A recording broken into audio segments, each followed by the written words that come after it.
Bamwe mu batuye mu murenge wa Ruhango mu karere ka Ruhango bashimira umushinga Prism ko wabafashe kuva mu makimbirane binyuze mu nyigisho baherewe mu matsinda ya Gender Action Learning System Girls. Ubu buryo bwo gushimangira ihame ry'uburinganire n'ubwuzuzanye binyuze mu bishushanyo ni uburyo bushya bukoreshwa mu kuzamura ubushobozi bw'abaturage kandi bukayoborwa n'abaturage ubwabo, bukaba bwarateguriwe kugira ngo bufashe abantu kwinjira muri gahunda z'iterambere.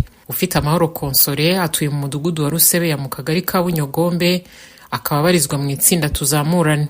Arasobanura uko bamaze umwaka bagiye muri ayo matsinda ndetse n'ibyo bayigishirijwemo byabafashije kumenya uko bakwiye kuganira ku mutungo nk'abashakanye. Twari turi mu itsinda rya Prism mu batanga amatungo magufiya twikura mu bukene.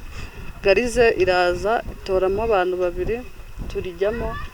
Garize badusobanuriye yuko ari ukwimakaza ihame ry'uburinganire n'ubwuzuzanye n'iterambere rirambye mu muryango.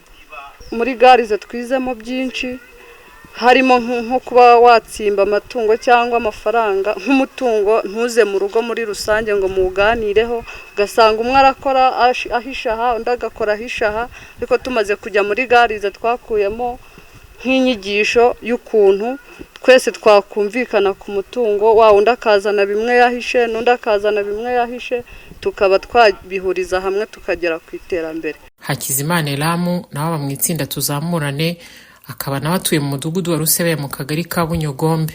Wavuga ko hari ubwo yakoreraga amafaranga amwe ntayereke umugore we bigatuma urugo rwabo rudatera imbere.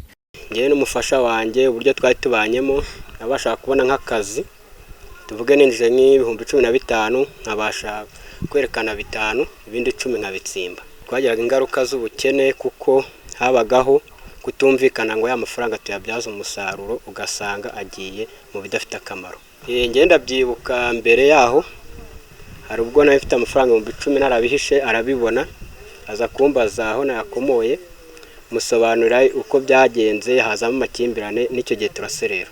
Hakizimana akomeza avuga ko amatsinda ya Girls yamufashe gusobanukirwa uko yajya ashyira hamwe n'umugore we bakiha intego zigamije kubafasha gutera imbere nta makimbirane bagiranye. Twarahindutse uko namaze kwiga ku bijyanye n'ubukungu burambye, ku ndoto y'ubukungu burambye.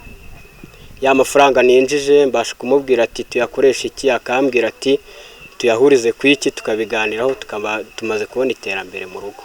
Umuyobozi w'akarere wungirije ushinzwe iterambere ry'ubukungu Rusiribana Jean Marie Vianney avuga ko amatsinda ya Girls yafashe kugabanya umubare w'ingo zari mu makimbirane.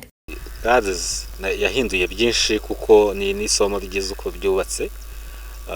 Nta nubwo dushaka gusa ko rijyana nuko Prism yaryigishije ngo rigende riheri, ahubwo ni isomo dukwiye gufata ndetse rigakwizwa mu karere hose, ndetse no mu atari no mu karere kacu gusa no mu tundi turere, kuko ni amasomo afasha abaturage kumva ubwuzuzanye, uburinganire hagati y'abagize umuryango ku buryo babasha gufatanya ndetse no kurwanya amakimbirane.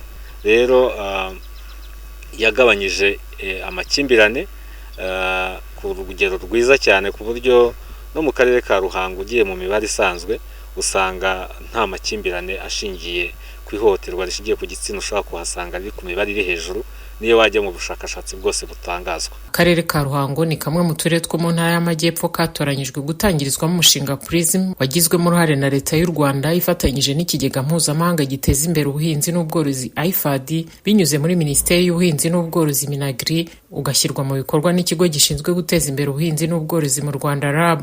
Abashyizwe muri aya matsinda akaba ari abari barahawe amatungo magufi, bigishijwe uko ubworozi bwayo bukorwa ndetse no gucunga neza amafaranga babukuramo bakarushaho kwiteza imbere batari mu makimbirane. Ubuyobozi bw'akarere ka Ruhango buvuga ko ingo 302 zahoze mu makimbirane zayavuyemo kubera amatsinda ya Girls. Nadine Umuhoza mu karere ka Ruhango.